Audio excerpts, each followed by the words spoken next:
O Cortiço, escrito por Aloysio de Azevedo. Por 12 anos, o português chamado João Romão foi empregado de um vendeiro que enriqueceu em uma taverna nos refolhos do bairro de Botafogo. Em pagamento de ordenados vencidos, o patrão deixou-lhe à venda 1.500 em dinheiro. Possuindo-se da vontade de enriquecer, o novo proprietário atirou-se ao trabalho duro.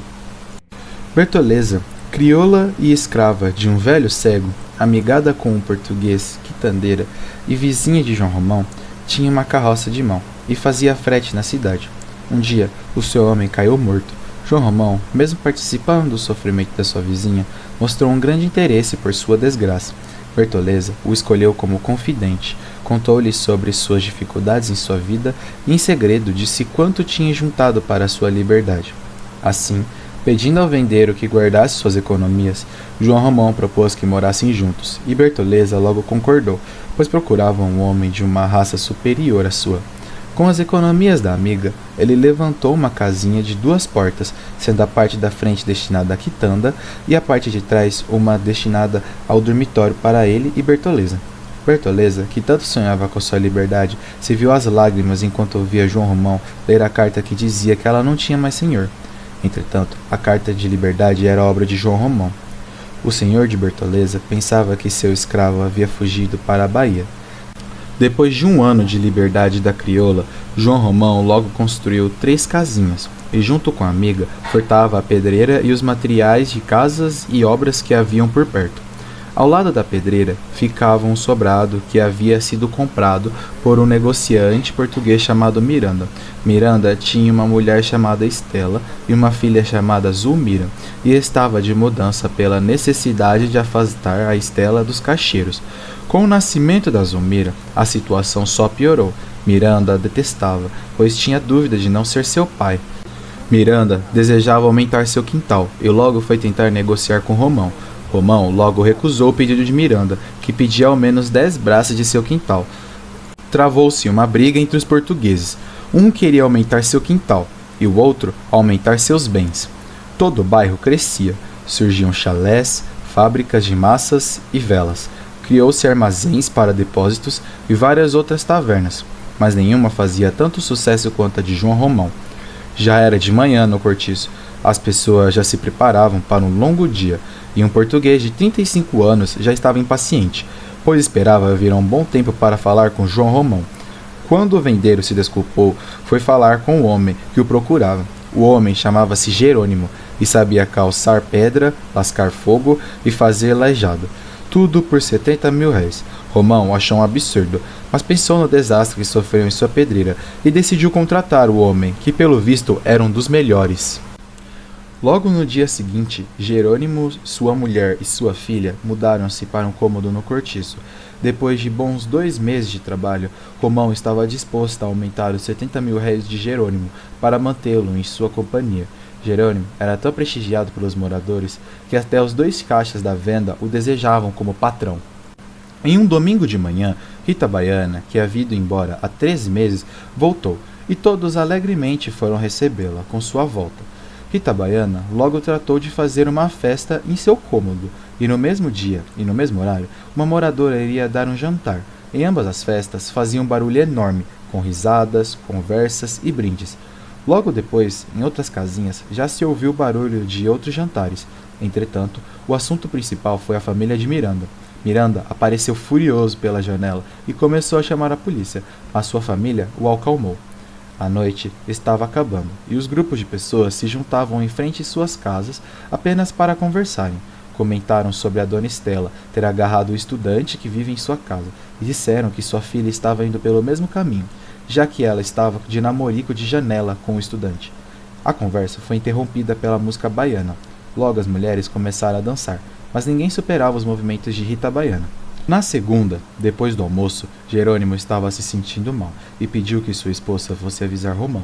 Piedade, sua esposa, ficou preocupada e logo deixou seu marido e foi comprar chá preto para que ele ficasse melhor. Jerônimo estava tentando dormir, quando Rita Baiana entrou dizendo que ela prepararia um café para ti e prometeu a ele que ficaria melhor logo. Ele nem precisou tomar o café, pois apenas com a visita da mulher ele já parecia muito melhor. Piedade voltou com o chá que havia comprado, mas seu marido recusou, dizendo que tomaria outro remédio. Depois de Piedade, foi a vez de Rita Baiana aparecer e trazer o café. A mulher de Jerônimo assistia a tudo com um sorriso mínimo, mas estava ressentida com aquela invasão da estranha pelo seu marido. Depois de verificar se Jerônimo tomou todo o café, Rita deu algumas instruções a Piedade, que não gostou, mas a seguiu. Depois de um tempo, Rita voltou para ver se Jerônimo havia melhorado, e como resposta, Jerônimo a segurou pela cintura. Rita percebeu suas intenções. Assim, ela o ameaçou de contar a Piedade. Jerônimo disfarçou e mudou de assunto. Passaram-se 2 semanas e Jerônimo já havia se abrasileirado, enquanto sua mulher, que se sentia triste com as mudanças de seu marido, cedia pouco a pouco aos hábitos. Os novos hábitos de Jerônimo estavam atrapalhando cada vez mais seu casamento. Ele já não gostava mais da comida de sua esposa, não dava atenção a ela e até reclamava de seu cheiro. Enquanto isso, havia na vizinhança uma menina grávida de um dos caixas de João Romão. A menina era menor de idade, e o homem que a engravidou não queria se casar. Então, João Romão prometeu a Marciana, mãe da menina, que se o homem não casasse, ele mesmo responderia pelo dote. Porém, no dia seguinte, Romão estava irritadíssimo, devido ao que o título de barão foi dado ao Miranda. Então, Romão esqueceu de propósito tudo o que havia dito à mãe da garota, e depois de uma briga entre a menina e Marciana, a garota foi embora, sem deixar notícias. Marciana chorou por horas e culpou o vendeiro por sua filha ter ido embora. Romão, que já estava sem paciência, foi à casa de Marciana e disse a ela que no dia seguinte ela estaria despejada. Ele não tinha ideia de ser apto para levar uma vida igual ao de Miranda, que tinha um belo sorriso, um sobrado, uma mulher bem educada, que serve seus convidados com vinhos finos e etc. Afinal, ele tinha pés deformados, nunca usou sapatos de baile e dificilmente não dizia barbaridades enquanto conversava. Enquanto Romão perdia-se em seus pensamentos, Jerônimo e o marido de Rita Baiana estavam brigando pela mulher. Todos achavam que Jerônimo iria vencer a briga, pois estava com um pau e atacava mais que o outro. Mas a vitória foi do brasileiro, que venceu o português apenas com sua capoeira. Com todas as pessoas de olho na briga, nem perceberam que estava pegando fogo em uma das casas, e aquele incêndio poderia acabar com todo o cortiço. Por sorte, apenas uma casinha ficou em situação desastrosa. Para reparar os danos, João Romão aumentou o aluguel de todas as casinhas. A polícia interrogou todos os moradores por um dia inteiro, mas ninguém seria capaz de apontar o criminoso. Em uma das casas do bairro, morava a dona Isabel com a sua filha de 18 anos, que se chamava Pombinha. Até um tempo atrás, Pombinha estava de casamento marcado, mas por ainda não ter menstruado, não podia se casar. No dia seguinte do incêndio, Pombinha não parava de pensar no passeio que teve na noite passada. Pombinha e sua mãe haviam ido à casa de Leone, uma prostituta. Aquela noite nunca seria esquecida. A menina recebeu abraços, comida na boca e apertos de mão. A mãe de Pombinha, que não era acostumada a beber, logo foi deitar em um quarto, deixando Pombinha e Leone sozinhas. Assim que as duas ficaram sozinhas, Leone confessou à garota o quanto a queria e, a enchendo de beijos, logo tirou toda a sua roupa. Pensando nisso, Pombinha foi para o bosque e deitou-se na grama. Fechando os olhos, tentou esquecer o que havia feito com a mulher, mas acabou adormecendo. Quando acordou, viu que sua roupa estava manchada de vermelho e correu de volta para contar a novidade para sua mãe.